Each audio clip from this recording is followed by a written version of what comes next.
Assalamualaikum warahmatullahi wabarakatuh. Apa kabar anak-anak semua? Semoga tetap dalam keadaan sehat ya. Baiklah, pelajaran kita pada hari ini yaitu di kelas 3, tema 2, subtema 1, pembelajaran 4. Ayo berdiskusi. Hari ini, Dayu, Edo, Siti, dan Beni sedang mendiskusikan sebuah dongeng. Dongengnya menceritakan tentang bunga melati.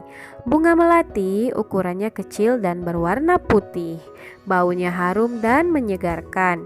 Bunga melati digunakan dalam tradisi suku-suku di Indonesia.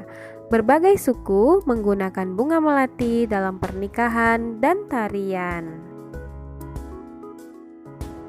Yuk kita dengarkan dongeng berikut ini. Bunga melati yang baik hati.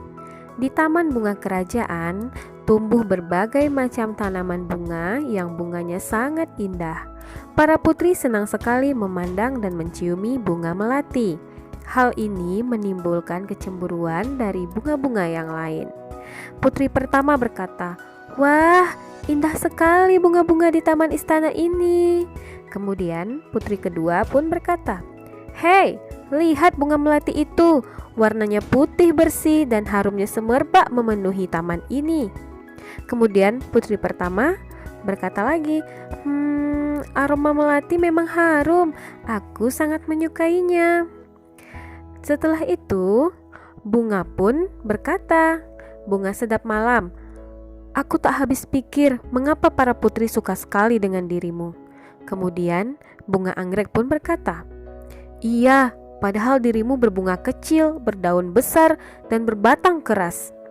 Kemudian bunga mawar biru pun berkata, "Walaupun engkau harum, namun mudah layu jika dijadikan pajangan di vas bunga, karena pasti akan terlihat jelek sekali jika setelah layu dipajang di sana."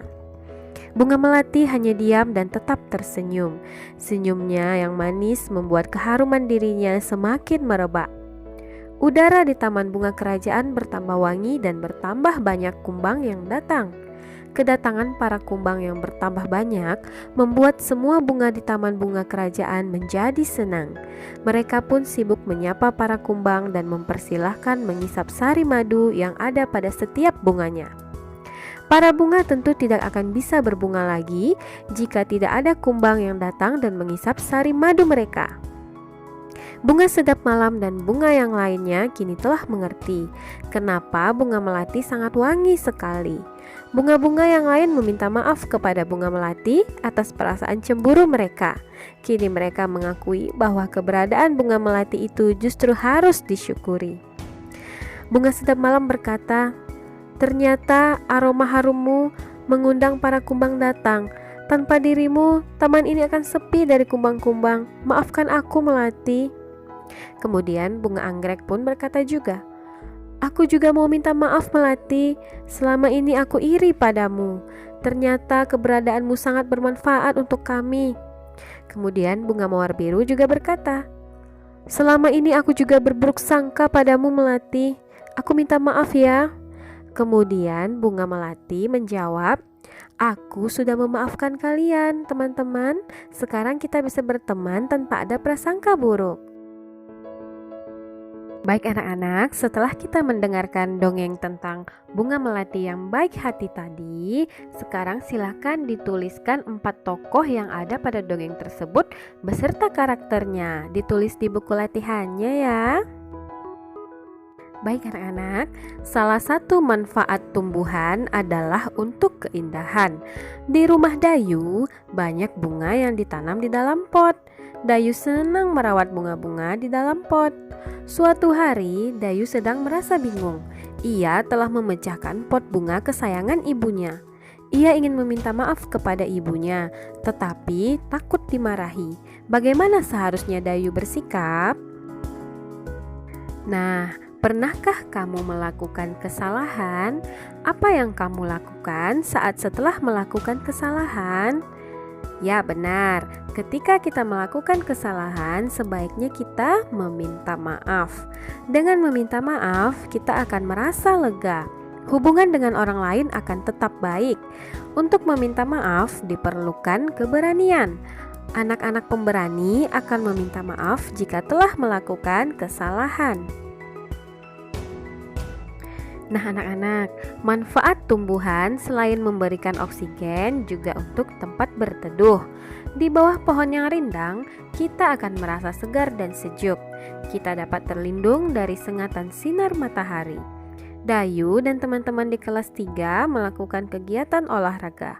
Lapangan di sekolah Dayu cukup teduh karena ada beberapa pohon yang rindang di sekitarnya. Mereka melakukan gerakan seperti pada gambar yang berikut ini. Nah, coba perhatikan gambar berikut ini ya anak-anak. Yuk kita ikuti gerakannya bersama-sama yuk. Coba lihat gambar yang pertama, badan berdiri tegak.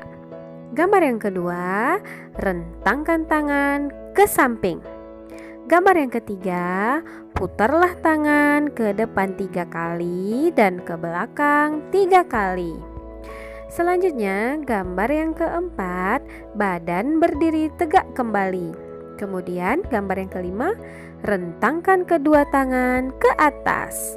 Gambar yang keenam, liukkan badan ke samping kanan dan ke samping kiri. Selanjutnya, gambar yang ketujuh, liukkan badan ke kanan atas, liukkan badan ke kiri atas. Selanjutnya, gambar ke-8, liukkan badan ke atas atau melentingkan badan. Baik anak-anak, cukup sekian dulu ya pelajaran kita pada hari ini. Tetap jaga kesehatan ya anak-anak semua. Assalamualaikum warahmatullahi wabarakatuh.